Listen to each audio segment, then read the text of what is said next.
How are you? How was the trip? What's going on? So I'm glad we saw the kind of data we saw. Now we're going to find out. Right now, the market is kind of responding that not so concerned with the employment data per se, as we can certainly discern from this, but which is what we wanted to see. Again, is the concern over the virus more important than any cast look at the economy, which is, of course, what the jobs gave us. But all the jobs, I think we're kind of mixed because, again, that average hourly earnings gets no traction. I didn't see the hours worked. Did anybody pick that up? Yeah, hours worked declined, Ira. Oh, it declined. That's right. Yeah, okay. That's really. Yeah. That's our math. Where was it? I don't remember what it was. Because the previous was 34.3, so did it go down to 34.2? I didn't catch it. And let me see if I got it right up yet. Now, I just got a broad brush dissection of it, nothing in writing yet. Okay. But right. Mathematically speaking, it was, rate of change slower. Yeah, and as I chatted with Judd, interestingly, the Canadian number was better. That data was better. And the Canadian dollar did try to rally, and that lasted a very short time. It's not much movement, but it didn't get much. And I think that was an indicator, as you see it with the Aussie and you see it with others, that the market really is concerned about the impact to forward growth, therefore seen through commodity prices. Oil is now back to unchanged. We are getting a little bit of rally in the equity markets. Believe it or not, I'm watching the ruble here because it's been moved quite a lot with the oil prices too. And the fact that, supposedly they're not going to cooperate in any type of cut in the oil, with the OPEC meeting. I'm not sure about that. I think it's early. In fact, Bloomberg had a piece out that I'm going to really lock up with because I think it's just wrong. The title of the article on Bloomberg is "A 5-Decade Rivalry is Playing Out at OPEC." By David Fickling. I read it, I guess it was out yesterday. I think there's a lot I would find to disagree with in there. And the biggest part about it was, that, of course, he maintains that this battle's been going on for 50 years. I'm not of that mindset. I have to think about how I'm going to approach it. There's also out this morning, too, a Fed. What's the actual title of it? Hold on. The title of it is Federal Reserve Monetary Policy Files, their most recent report. And in there, I think you can go grab it down. They actually have a discussion. The broad-based equity indexes, PE ratios are rather high. Now, I find that very interesting because if you go back to Powell's press conference after the last FOMC meeting, he goes out of his way to say that financial conditions, leverage is comfortable, and I'm reading from the notes I took from the press conference, leverage in non-financial asset price somewhat elevated, but the premium you receive, which it's not too stretched, and funding risk, stable funding in place, vulnerabilities, financial stability are moderate. So I haven't gone through all of this yet. I'm under the headlines within it is the developments related to financial stability, and this is the area where they I'll get more granular when I dig into it, but it is out there. Markets not really concerned about it. Everything is, I think, geared towards the impact on the stock markets reflect concerns about the virus. And of course, the Japanese ship, which becomes almost like a floating laboratory. But what they haven't told us is that the people who've been infected on that ship, I think there's 4,000 or 5,000 passengers. I think there were 41 reported cases. We haven't seen the ages in any true form, and have any of them been young people?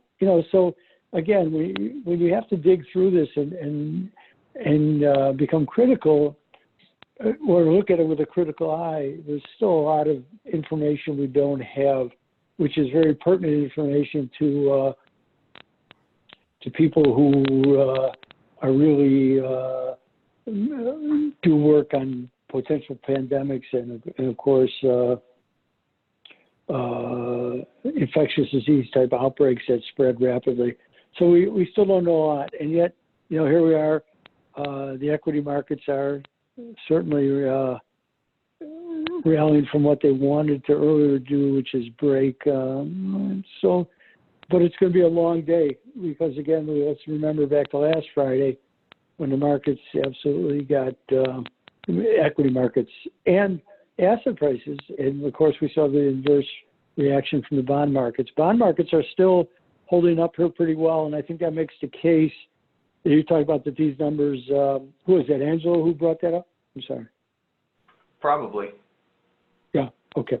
About the pace is slowing a little bit. So, I mean, these are issues of concern and to reflect upon. I thought, as I kind of talked about in the blog last night, I wanted to see the way the gold reacted. So it reacted to the headline number, of course, and broke because we got 225 on the non-farm payrolls. But then, average hourly earnings, 0.2.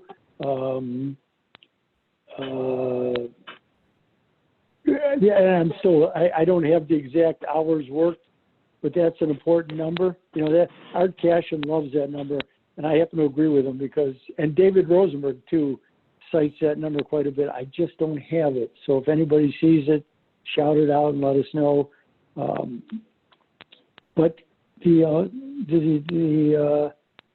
interest rate markets are actually holding in here, even as the S&Ps climb back from their lows.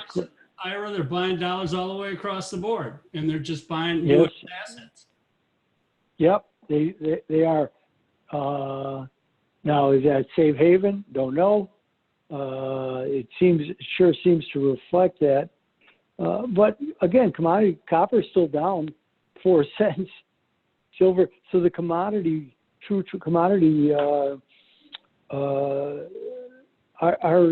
getting hit a little bit. Now the copper is interesting because the Chinese. I don't know if you guys know. Yesterday or late in the evening last night, the Chinese importers of certain commodities, copper and LNG, possibly, and a few other things, force majeure, or an act of force majeure. I think is the legal sentiment of it, in which they weren't going to take delivery of certain shipment they had contracted for, which signals that they're worried that the economy is really going to slow down, and all they're going to do is be stockpiling more and more of this stuff. So they're saying that they don't want delivery of it. There are some comments from trade lawyers that I read that this would be a bad thing for them to do on this sort of moment, because it would reflect going forward and people would become much more reticent in the way that they dealt with the Chinese. So this is being discussed. So it's something I would pay attention to, because if in fact it was really enforced, I think it would send a signal that they're a little bit more worried than they're letting on. So. And they've done this before. They did this with scrap metal in the mid-2000s. Well, yes, but you know what, Judd, that's a good point. But I watched the Chinese very carefully. They used to do it with soybean shipments when the soybeans were running too hot, Yeah. and people were trying to get out ahead of them. I've always maintained, you can go back and look at old blogs, that the Chinese are very astute traders, and when they think the market is running, is trying to front run them, then they do back out. They make headline announcements that they're backing out of some, and you'd see the prices drop, and then they would start crawling back. But you make a good point, and it's really worth watching. Here, this may be a real, not really necessarily a trade issue, but a sense of their concern about how much growth is going to slow in China because of this. But we'll see. Again, we're early in this, but you have to look for the signals that the market is sending you. Well, the one commodity that took off yesterday was the hogs. That put no RH tank. Yeah. Yeah. So that was, they need protein. Well, listen, again, as we talked the other day, they're not going to shut down. It's just too big, too vast, too many people living in urban areas. 20%, I think Pax came up with actually, he said 60%. 60% was right now live in urban areas in China because they've had such a migration from the agrarian world. So, and they're monitoring. I know there was some stuff out of, or anticipating that, they may not quarantine as many of the areas that they're talking about, Shenzhen, and excuse me for my pronunciation. Yeah, they were talking about with the city, how were they going to do this? People who were returning to the city, people who are coming to work. We don't know. It's I actually had CNBC on this morning for a little bit because for the unemployment data, and then Kramer, of course, was screaming.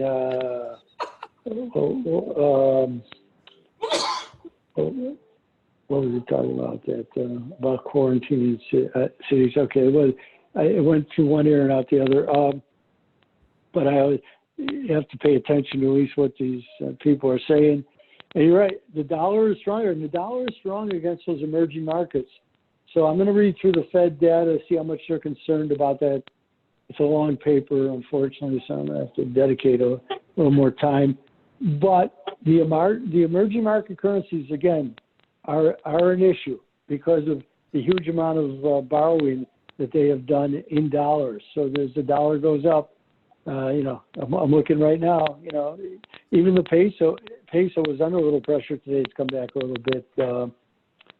And that's where the market resides. But the whole thing is, are we more concerned about the impact from the virus going forward, or is U.S. growth really starting to grow, and that there may be, some pressure on the Fed?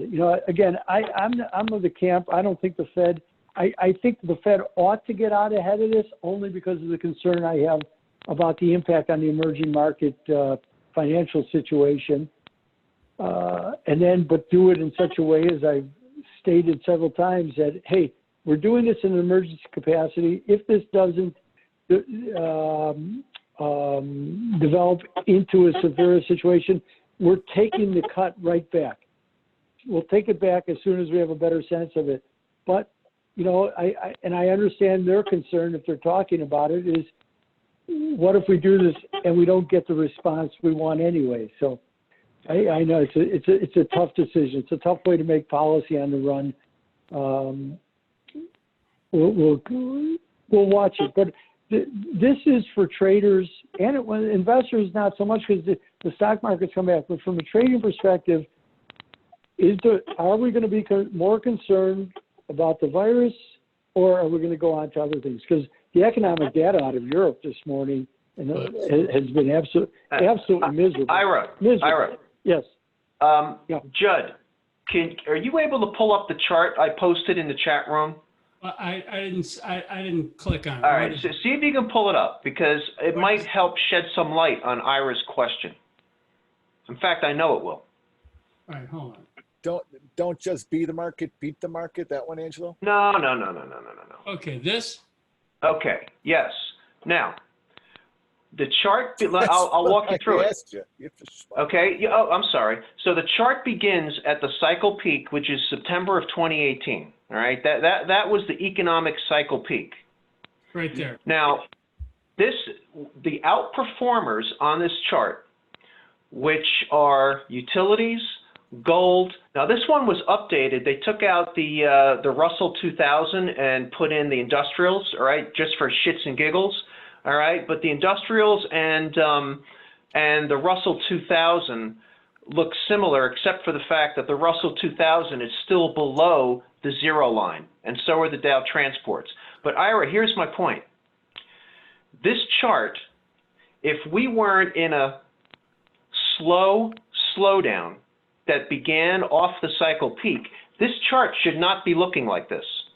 This is not what you should be seeing. Correct? Oh, he can't see. I can't see it. I can't. Oh, I can't. all right. So I'm guessing. All right. So the top black line is utilities. Okay. All right. The yellow line is gold.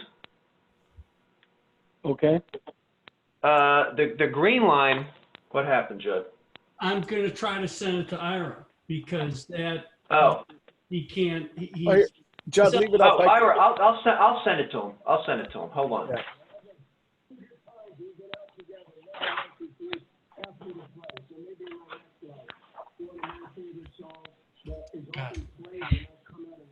I said, don't beat the market, be the market. He goes, oh, no, not that one. Sorry. That's right. Oh, it's from Hedgeye. Oh, are your feelings hurt? I'm Yeah, sorry. they were, yes. All right. Ira, I just sent it to you. Okay, This is interesting. I want to hear what Ira's thoughts are on it. I felt bad. I mean, you know, unless somebody's going to somebody's going to tell me that the virus started, you know, back in early 2019 or something. That's a good point. You know, this is not the picture that is being painted. I'm opening it up right now. Okay. All right. Good point.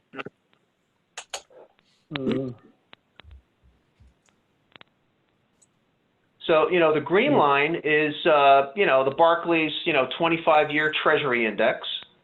Okay. All right, dating back to the cycle. All of this the starting point is September 18th, basically September 30th. Okay. All right. So, yeah. So the underperformers here is the S&P and the industrials, and the transports are not on here, but they're still negative. They're still below the zero line. Okay. Yeah, and the Russell 2000, and the Russell 2000 is still below the zero line.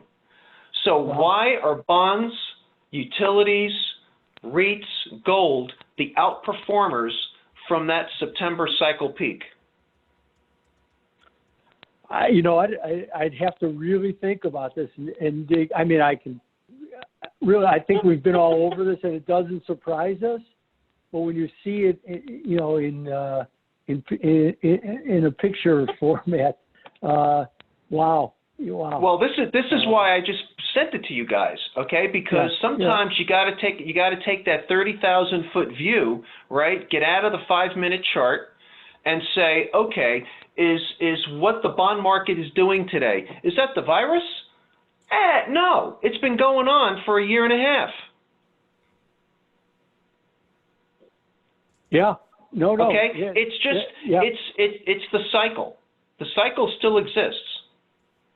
Well, but this is what, you know, if we had David Rosenberg in this room, this is what he would be. He would be saying the same thing. Yes. Yeah, because he's been, you know, he's the newest whipping boy or whipping person. And I got to be gender neutral here. He's the newest one who they love to beat on because he's been overly bearish in talking about this. But this is what he sees, the momentum change, and this worries him. But he's not, you know, there are others out there who've been worried and will continue to be worried. So yeah, there it is. There it is, and it's long before the right. And that's why, you know, it makes the point, Angela, and it's a very, very sound, which is why I'm calling the Fed out here, going, what are you looking at? What is it? Is there anything that really concerns you here? Because if it is, again, and I stress because I'm using their terminology because I can speak to that terminology, are they sensing and our price is telling us that there's a potential demand shock here? Is there a potential? If there's a shock to global demand, look out, because then all the doomsayers and that's a bad phrase. Those who are looking for rapid turndowns, and I don't use recession. I can't stand that discussion because, again, whenever they define that we've been in a recession, it's looking backwards and it's 2 quarters of negative growth. Okay, you know what? If I don't know that before I have to hear that from the National Bureau of Economic Research, I ought to go to then I truly should do, to quote my friend Elliot Berkowitz, those who can do, those who can't teach, and those who can't teach gym. So I should probably become a gym teacher. You should be. This is what we're trying to get ahead of always, and always. And if we do it right, we should know the tale of the tape long before somebody has to whisper it in our ear. Yeah, so to me, Ira, today's bond action, it's been trending up all week, front running today's data, now, but you're right. I agree with you 100%. The trend is slowly slowing, and I emphasize slowly slowing, but, this coronavirus, like you just said, it's probably going to be a shock to consumption and demand. Well, yeah. And you brought up European data. Did you see last night's German factory orders for December, not right. January, December? That's what I'm talking about. I mean, holy crap! Holy crap! It's the German data, well, and all of them. Let's go. I'll give you the whole litany of them. Let's see. I got them all right here. We don't have to go far. Let's look at that data. Okay. Japan was okay. German industrial production was down 3.5%. Check out factory orders. The trade balance was up, of course. French industrial production was down 2.8. They were looking for a negative 0.3. Payrolls, I don't care. French trade balance, I'm really not looking at it right this. Interesting that the Swiss foreign currency reserves were down a little bit, so they must have sold some stock and did some conversions of back to Swiss francs. They were down 8 billion. Italian retail sales actually were pretty good. Check out Taiwan. Ira, do you have Taiwan? Taiwan imports for January. Yeah, I know. We're terrible. Negative 17. Terrible. And look at the Canadian unemployment change. They were looking for 16,000 job increase. They got almost 35,000. Unemployment rate in Canada dropped to 5.5%. So you have something, and there was a big jump in the Canadian PMI number. What they call the Ivy. They were looking for 52.3. They got 57.3, but that's a very volatile number in Canada. Ira, was that December? Was that a December or a January number? January. Okay. So, I mean, you have all these things. There's no question, that this is not. There are really people who are spooked somewhat by it, and are going, hey, and are anticipating a demand shock because the slowdown. They're thinking that the slowdown in China is going to be far more dramatic than initially anticipated, as they're scaring everybody. And if that number about barrels of oil, and I put that in the blog last night, the projected down is 3 million less barrels a day while they sort this out because of all the automobiles and planes and everything else that's not being used. So, I mean, that's a dramatic number. You know, so, you know, then it begs the question, you know, what was the trigger early October that caused stocks to basically go from break even off of the September peak and rally 15% into year end? Was it earnings? Was it repo liquidity? Yeah.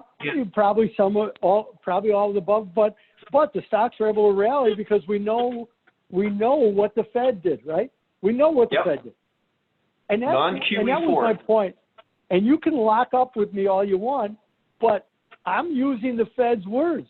They took out 3 cuts last year when 4 increases for 2019 were the projection in January or in December of 2018. There were going to be 4 increases. But we wound up with 3 cuts, and they called them insurance cuts. Well, I'm going to tell you what, if, and I stress if because we don't know, but if the impact from this virus is going to be as dramatic as some people anticipate, well, you better get out ahead of this. And again, it's because of the emerging market situation. That's going to be the issue. That's, to me, the greatest fear here. The one major difference this time around with the Fed, Ira, is going into the fourth quarter of 18, not only were they hiking rates, as you remember, but they were doing QT as well. This time, we went into the fourth quarter lowering rates 3 times and non-QE4 as well. So it's the complete opposite this time of what they did last time. Yeah. Well, and I'm going to tell you what, here's interesting because I'm into this Fed release that just came out, and I'm reading you different section headlines. Financial conditions in emerging markets economies fluctuated, but on net eased somewhat. This is from growth slowed markedly in many emerging market economies, but there are tentative signs of stabilization. But that was coming out of the first 2 weeks because this was written, I think, the 3rd week of January. To prepare the Fed for the meeting. So this is what they issued. It's like 75 pages long. But remember, the first 2 weeks of January were robust and absolutely contrary to what we're seeing now. Right? Yeah. We had rising. We had the inflation indexes rising. We had emerging market currencies rallying. We had the dollar weakening. The metals were kind of hanging in there, but they had already had somewhat of a run. So this is what you saw in anticipation. Of course, we've unwound that, I think, and some significant losses have taken hold. But we have now totally reversed that. And the Fed, of course, has painted themselves into a situation that I wouldn't. If I was them, I wouldn't be very proud of. But again, that was what their desire was, of course, to, we got to raise rates in order to be able to cut rates. Okay. I'm going to cut off I'm going to take out a couple of my lungs. I'm going to take out my 2 lungs now so that I don't catch the virus because I know it's going to affect my lungs. So I may as well remove my lungs. Come on. I mean, Ira, I started going long emerging markets back in early December, right? And the trade was working, because we saw signs of stabilization. Market signals were confirming it, right? And everything was fine until the news of the virus hit, and my EM position just blew up. And I said, I'm out of this. I'm not waiting around to see what happens. Well, it's the same. No, and that's what. Yeah. Go ahead. It was a loss, but it wasn't a big loss. No, but that's why you're a trader. Here, I'm telling you, I was sensing, is this too far ahead of itself? I told you, I bought some ruble today. In fact, I've bought more than a few, and I've lost $100 for the day. because you know what, I can see it. I'm trading it. I'm not married to, you know, my biggest concept has been gold versus all the currencies. So I trade that more in a more aggressive fashion, and I'll say, but everything else is merely a trade because you are subject to the whims of the headlines, and the headlines are so fraught with I'm not going to say they're what's Trump's word for it? They're not false. They just, again, they lack context, and therefore we're left to the algorithms. And it was interesting. I read somebody had a piece that I thought they yesterday or 2 days ago, which they took exactly out of the discussion we've had in this room for quite a long time. Because what do we bring to the table? Context and nuance. And those are two things. Oh, I know who it was. Heisenberg. The Heisenberg piece. I read him on Seeking Alpha. And he talked about context and nuance. And that's and the automated systems, the algorithms are not capable of reading that. I said, interesting. Because it was put in the same language. Exactly. I always watch for words that we use. So listen, we're out here. It's certainly available, but I always make sure I cite other people when I use their language. You know, I'll always cite Peter Bookvar he was the first one to use quantitative tightening, and he deserves to be cited for it. It's the way it should work if there's any integrity in the system. But again, Angelo, that's the exact point, is that we seek to find that context. It's like in today's unemployment data. You know, let me tighten that up a little bit. Ira, let me tighten that phrase up a little bit. We're trying to track the truth. Nice. Yeah. Whatever okay, that we're is. trying to track the truth. The markets have the truth right. There's no question about that. You know? Yes. So, but when we deal, and this goes back to an article from 1987 that they did on me, and my comment was this: we don't really know truth. We know perception of truth, and that's what that's what we deal with. So our job is to dig and have a much more authentic perception of that truth. That's really what we strive for, because there's really, until it all bears out, we don't know what any truth is. We have no idea. And then they spin it 18 times, because I can turn on, CNBC or others or Fox Business, and there's everybody's spinning something. Well, that's why we let price let us to be right, and then the story changes with it sometimes.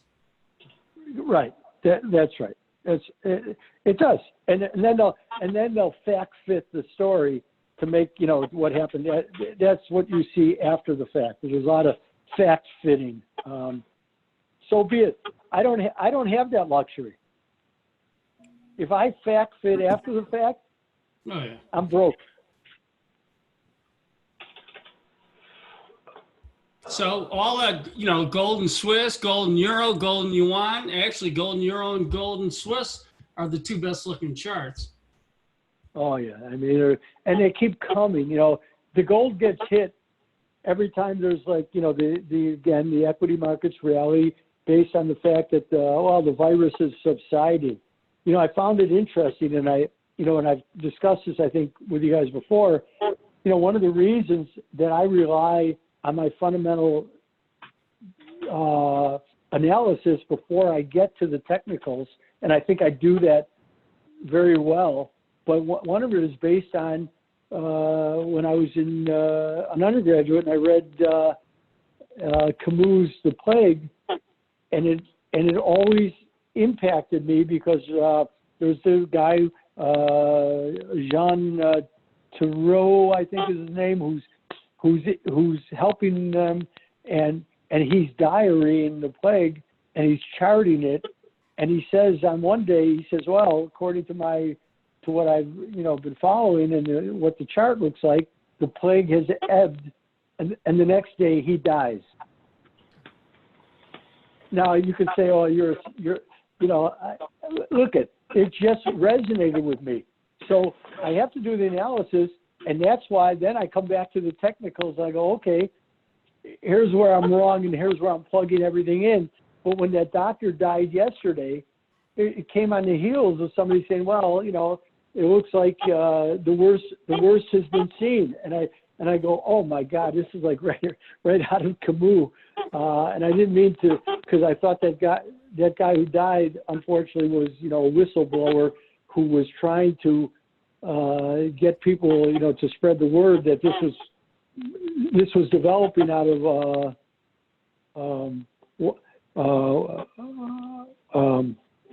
I'm sorry, out of China and the internal provinces, and you have to be attentive to this. And they shut him down, of course, and now he pays the ultimate price. So that was really sad, and I was glad that the Chinese social media was filled with commentary about it, because the guy deserved that.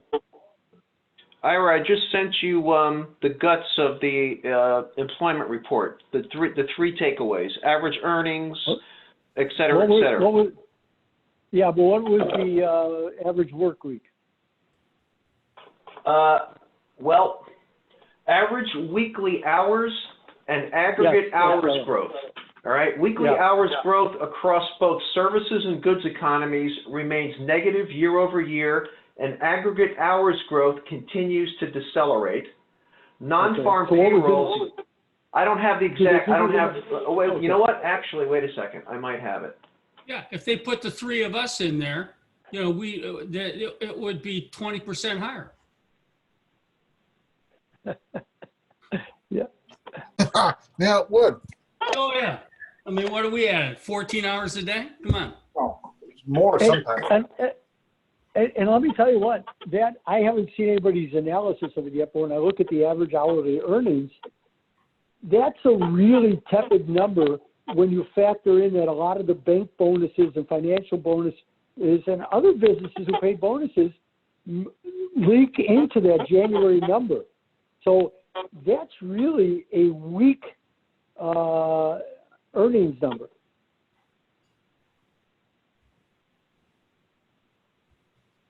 Wow. Aggregate. And you know what? The market's not believing are the miners. Let's see. Yeah, that's a good point. Well, Let the me check miners them. just got crushed. The gold's steady. All the gold currency crosses look great, but the miners are getting crushed because the silver's not happy. And copper. And Believe me, copper. you know, and copper. You know, I can look at Freeport, and Freeport's had a decent week as the copper, you know, tried to bottom, but it immediately paid a price for the breaking copper, and especially with that news about possibly force majeure on certain copper deliveries. So that's going to weigh on the market. But that's a very important thing, because the Chinese will be sending a message that they're expecting a greater slowdown out of this than some of the economic analysts are anticipating. And that platinum, the Palladium platinum chart that you had me look at, that's... Yeah, that's interesting, isn't it? Yeah. Yeah, because platinum was trying to rally as they unwind that spread, but they're both tied to the automotive sector. And now the people are thinking, well, if this takes place, which is why the copper deliveries will be down, that, you know, Chinese auto demand, and it's going to be dramatically impacted. That's some of the fears that are out there. And if that's the case, then the palladium shortage isn't as great as, you know, they were initially anticipated. If you've got a long palladium position, you got to be a little cautious here, because you may have run it as far as you can. Well, if it goes much below today's low, then they're going to bomb it. But that's like a 50% fib level for this whole last deal here. Yeah, that's one commodity. I'm not even trading it. I watch it. I think it's important. I'll trade platinum, but it's not for the faint of heart. And if you're not involved in the cash part of it, or, you know, think that you like to walk on the wild side, good on you. Well, Peter had a big trade in that. He was long Palladium for a long time. And then last week he rolled it into, he sold the Palladium and bought gold. Yeah, good. That's a great play. My a tip of the hat and then some. But that's a walk on the wild side. No, he uses those physical Sprots ETFs to trade it. Yeah. He's a glider pilot. That's why he walks on the wild side. Yeah, he's waiting. Well, you know what? And he rides a Ducati. You know what? The man knows risk. Peter, where are you? He's off flying. He's getting some. He's lubing up his body to get into his glider. Oh my God. I don't know where he went. He's definitely not flying today. It's freaking raining. He's lubing up his body. Gotta get in that small seat. Oh my God. Okay. I mean, so this, but again, it's being able to discern the impact of, of the virus and the focus. And again, the focus is so critical. And everybody's putting out charts. I saw something on GavCal, thinking that we may have run the course. My brother was interesting because he talked about the screening that's being done at airports, and he said that's superfluous. It's really not necessary from what they understand about the disease, because it's not. They don't know that it's airborne. It has not been in any sense. But I explained to him from a political perspective, it gives the policymakers the comfort of, well, we're doing something. Right? You have to have the perception that they're doing something to get out ahead of this. So it's important. All right. And I don't, again, the unemployment data, it was not enough really. If there was no virus, I would say, the data was tending a little softer, and I see that Santelli had Ed Lazier on, who I actually like. I didn't have the volume turned up. Maybe I'll watch it later. But that average hourly earnings number to me was weak, and as you're telling me that the work week was a little softer, which is not good. So the headline number of 225 was exactly that, a headline number. But as we break through it, do I have anything from Bookfire? He's usually really good. Ira, check out the weekly earnings chart. Check out the weekly earnings chart I sent you, especially off of the 2018 peak. Okay, hold on. I'm going to get out of that one. Yeah, it's definitely slowing. Okay. Hey, hold on one second. Why don't I have anything? What the heck is he doing? He must be traveling. While you're looking to that, we've been flirting around with unchanged on the year and the SPU bonds all day. They were above it. They're below. Yeah. They're above it. And I'm still waiting to see. I need a couple of days above it to get going again. Yeah, I was looking at that this morning. I was noting. Let's see. Hold on one second. You sent me this chart. I don't have it. Yeah. I got just I got 5 minutes ago. All right. Hold on. Let me see. Oh, there it is. I'm sorry. Okay. Sent you two. Right, one is called aggregate hours versus real GDP. Okay. Weekly hours growth. Okay. That's been soft for quite a while, as you note. Where's the other chart? It's a separate email. Oh. Yes, separately. Okay. Let me get rid of that. Okay, there they are. Okay, that's not a chart. That's just a comment. And here it is. Here's the chart. Okay, and here's the average hours versus real GDP. Yeah, you know what? Weakening. And yeah. Interesting. CNBC and Wall Street Journal, right, Ira? It's about absolute levels, not rate of change or the actual trend itself. But you take this stuff right? And you piece it together with everything else, as you do, you know, but sometimes we get mired in the here and now, you know, and I like to take a step back every once in a while, you know, to try and get a better understanding of, you know, like what's really going on. Is this a short-term thing, or is there something actually occurring on a trending basis? Yeah, no, it's yes, that's what this is all about. Judd, I'm trying to figure out if I sell my bonds right here. Although I'm like,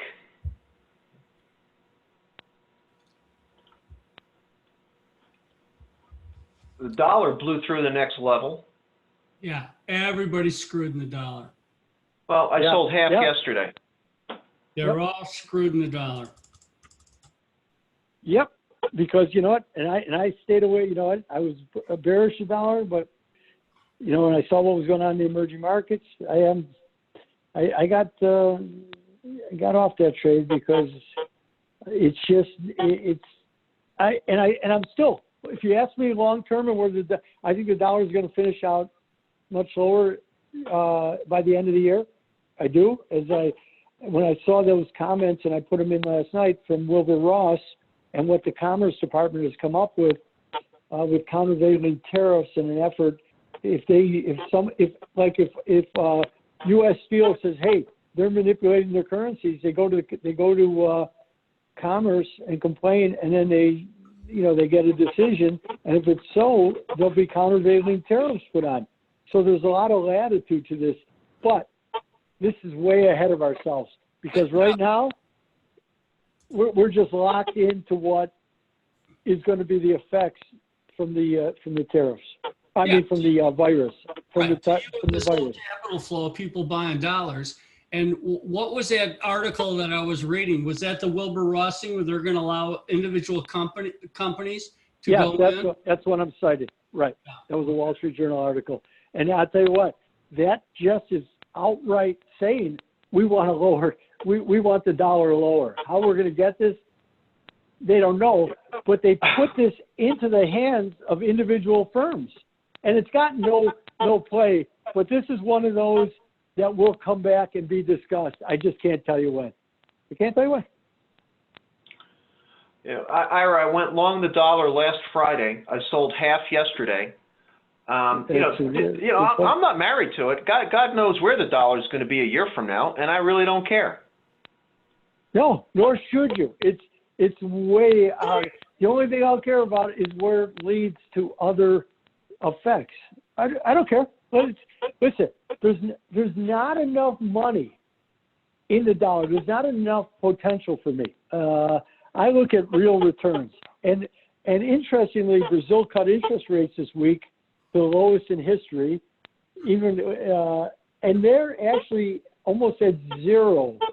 And I think it was John Alders who cited this. But I mean, if you've been following the real and you look at it, interest rates are so low there that for the first time in maybe ever, the real yield, well, I won't say ever because they've had such sustained bouts of inflation that rates have been, of course, real yields have been negative.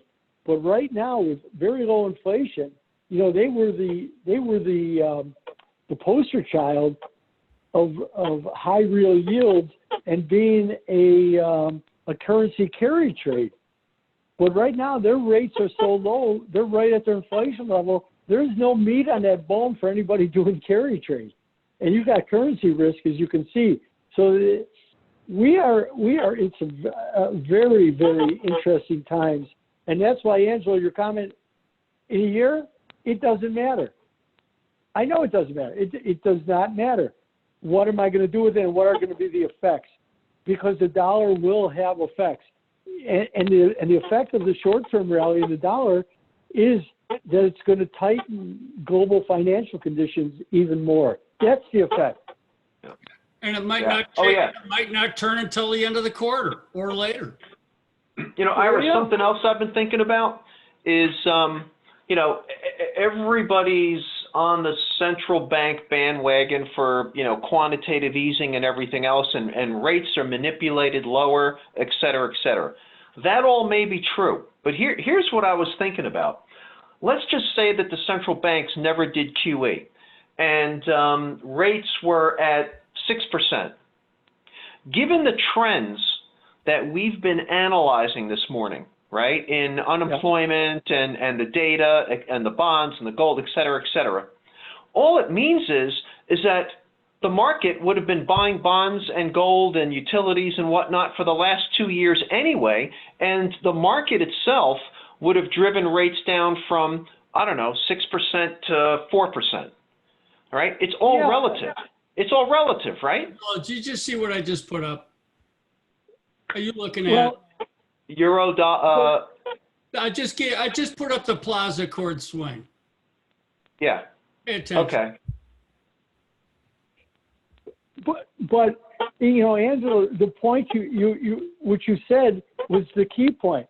The markets would have done it. Imagine that. Imagine that the central banks allowed the markets to actually be the signaling mechanism that they were meant to be. Yeah, so instead of 4%, we're at 2. 2? You're at 2 on the 30.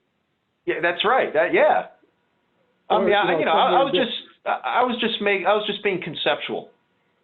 Yeah, no, I understand, but I mean that's why you have to be patient and watch things develop, because again, the Fed has impacted the Fed and especially the ECB.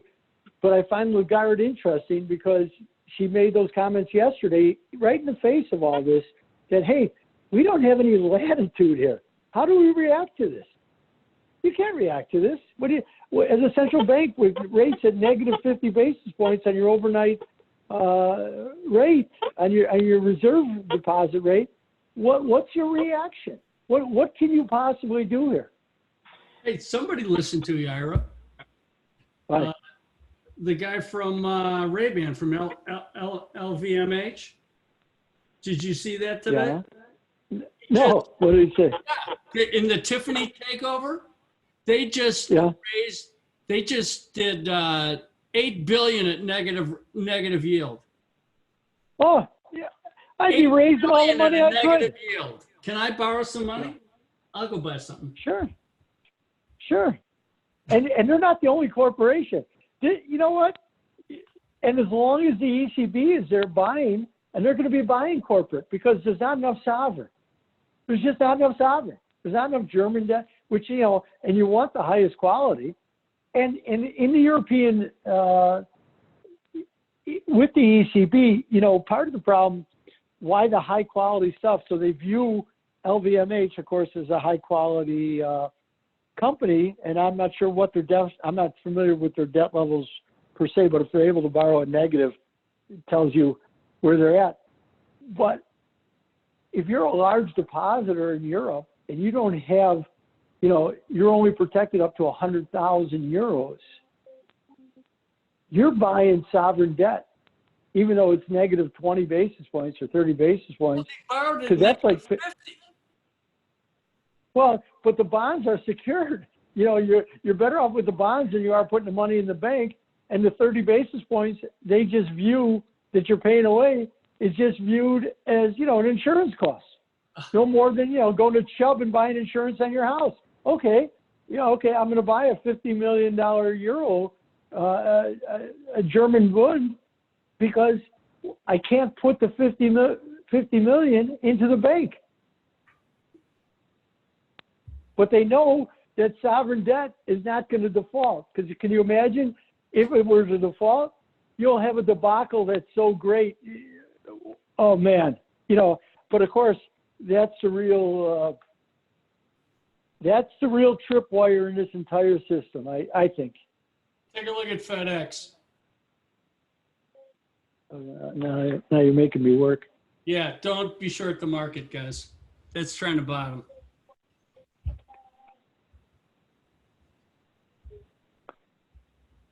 Whether it goes or not, but they're buying that stuff. I mean, so here's where we sit. Here's the realm we're in. It has showed us right now that the unemployment data is really right now in a secondary role to the sense of the virus. And again, there'll be headlines, and that's where we sit right now. But that's what I wanted to see with the unemployment numbers this morning, and you saw how fast it did turn.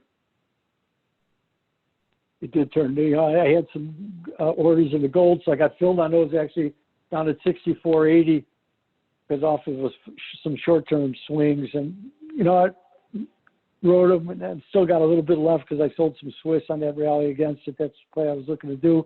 So I always use those to try to leg into better levels. That's what I've always been good at.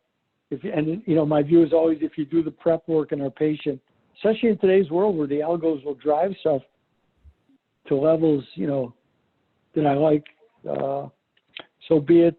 There's not much, you know, I'm looking at, I watch certain stocks. I'm not nearly like you guys. You guys are really all over this and very good. I'm not, you know, I'm not a bottom up. I'm a top down person, analyst, and when I look at them and I try to whatever I can extract from the from a top down and find companies that I then like.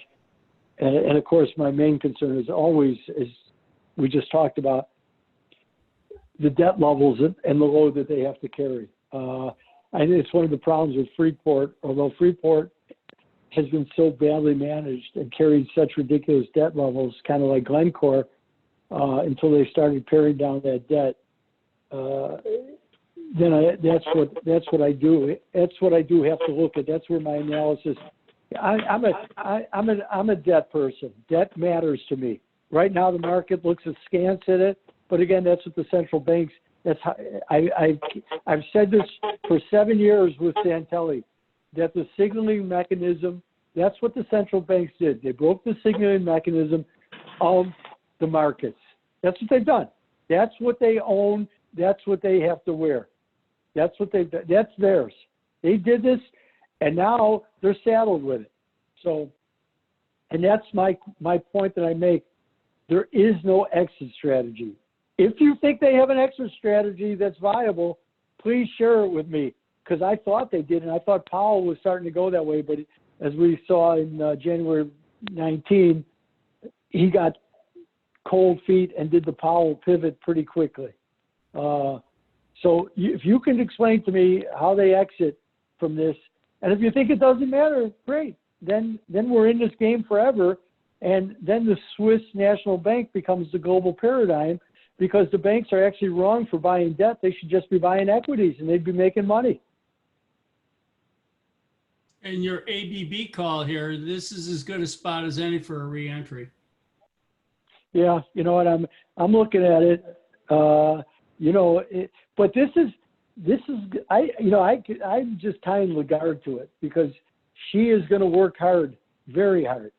She's got her goal is to create a euro bond coupled with a fiscal stimulus. And I know people are out there, if fiscal stimulus doesn't matter. Okay, yeah, I tell you what, there's a multiplier effect to genuine fiscal stimulus. And we'll see if they can get it right. And she made a comment yesterday, I'll end with this, where she talked about that the ECB would again be buying Greek debt. I don't know if anybody saw that. You know, because now, if we see that, okay, that will be an interesting piece. Because if I'm looking at the market already assumes it's going to be done, because I think the Greek, there it is. Okay. Anybody have an idea where the Greek 10-year is trading at in yield? Not a clue. Oh, come on, throw some. I'm not getting any. Come on, what do you got? Angel's the only one that looks at that shit, and Peter, I don't. It's got to be negative. No, shit, positive 3%. No, it's positive 1.06, so almost down to 1% on a Greek 10-year. And that's without the ECB purchasing the debt. But because the Germans, throughout this whole thing, you know, they bought, and others have bought some Greek debt. So if the ECB starts buying Greek debt, it'll be on a compromise deal. Watch this, because then they'll take all this Greek debt off the hands of a lot of people. Because right now they're still saddled with it. And although it's been a phenomenal play, they've made fortunes upon fortunes with it. Because at one time, I think these 10 years were probably yielding about 35%, not that long ago. So if the ECB starts, putting on its, that it can buy it again, that'll relieve some of the German angst. So that's why that caught my eye. There's a lot of things afoot. I will tell you, I like the fact that she promotes herself as an owl. I'd rather have an owl than, so that's what we need. We need central bankers that are owls and not doves or hawks. So Ira, good on her. Can you define that a little bit more? I was a little bit unclear, or there's still a little bit of ambiguity, I guess. Okay. So rather than taking a hardened position, well, if I'm dovish, that's my position and I'm locked into it. If I'm hawkish, that's a position that I'm giving you forward guidance. I'm using her term. This is my position. I have a hawkish bent. She's not going anywhere. She's going to be totally pragmatic. Okay. And it's going to give her flexibility that's been missing. Powell had that flexibility, but he panicked. He panicked. There's nothing else I can say. He panicked. Yeah, and that's exactly what Bernanke did in May and June of 2013 when the taper tantrum took place, and he panicked. He got so frightened. Had he sustained that course, the Fed would have been in a much better position. He panicked. They don't respect markets, but they fear markets. So they don't respect what the markets try to tell them. They just fear the results. And then they reverse course. Don't be afraid.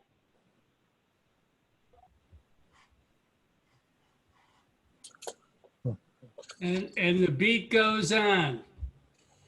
Yeah, and speaking of that, if you got Sirius Radio, go to channel 30 because they're for the second time in the last week and a half, they're doing the top 1,000 rock songs ever.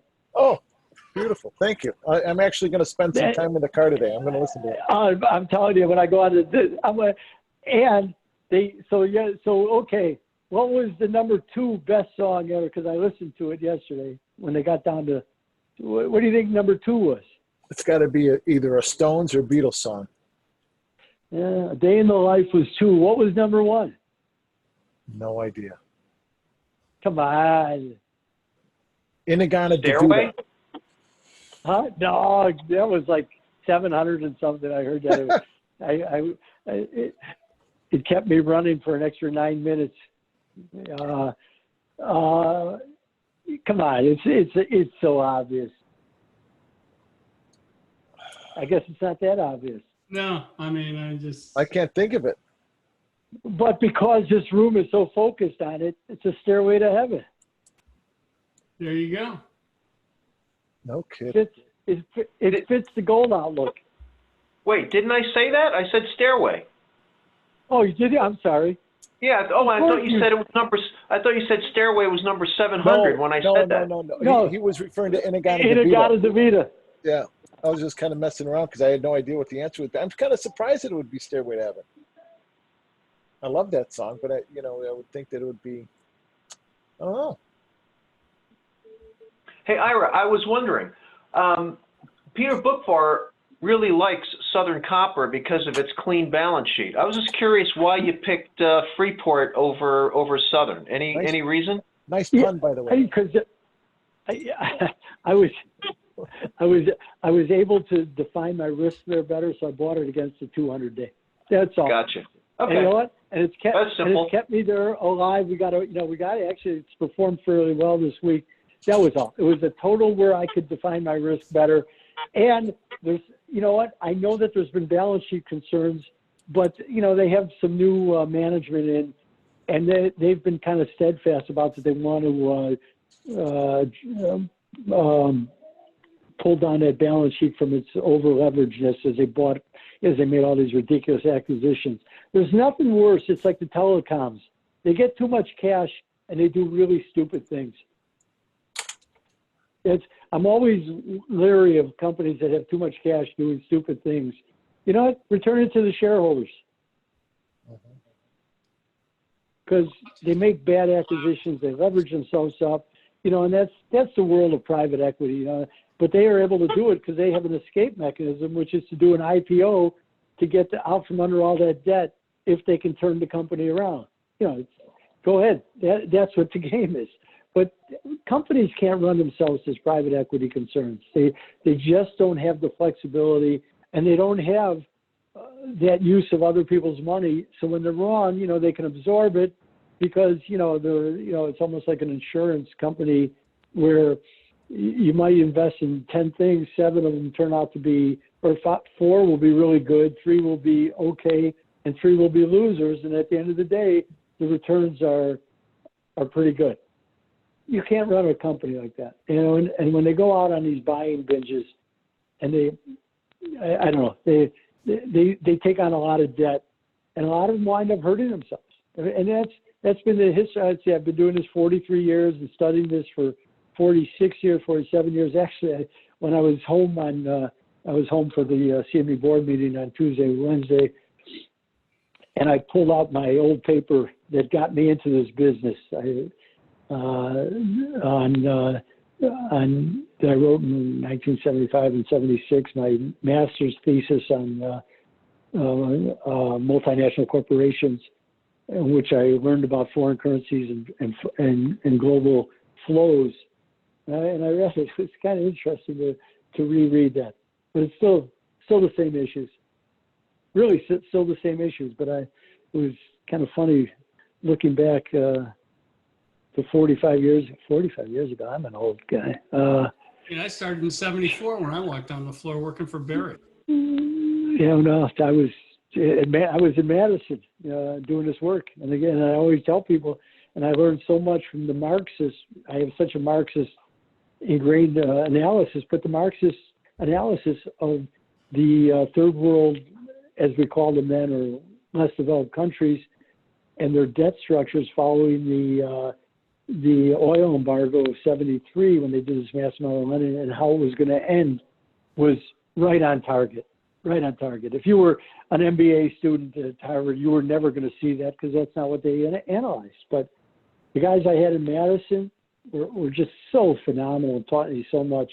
And they entertained everyone. And the Austrians and the Marxists, they had it. They knew what was coming for the banking sector. And when I went for my interviews, and I, they said, well, why should we hire you? You don't have an MBA. I said, yeah, I know. But how about your third world loans are all going to go belly up? And they laughed. I got laughed at. And it then gave me great confidence, that you want a broad spectrum of analysis. I remember, Judd, I taught the class gratis at the exchange on foreign currencies because I actually had a pretty good background in it. So they had me teach it to people who were in 78 and 79.